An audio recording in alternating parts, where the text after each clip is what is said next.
मनीष भैया के शादी में माल आए। अरे आज हम माल पर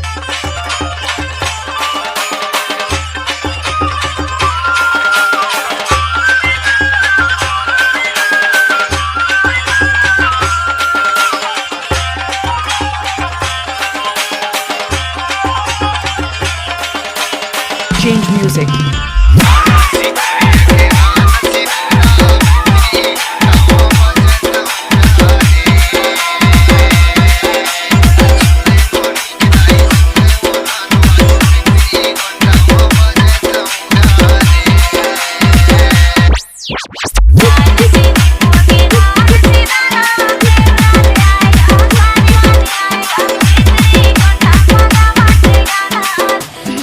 छोड़ा ना हो कैसे कर था।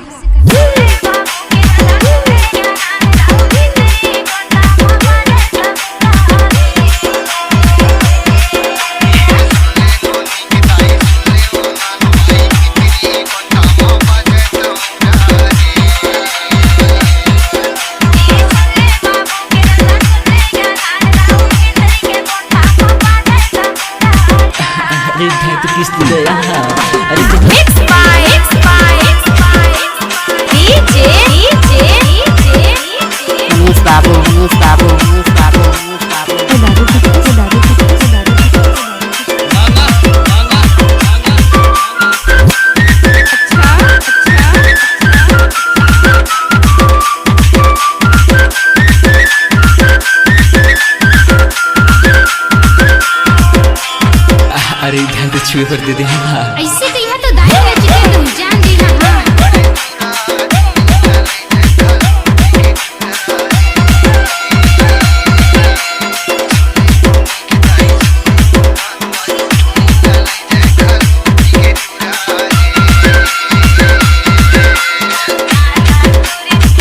अरे सुना तो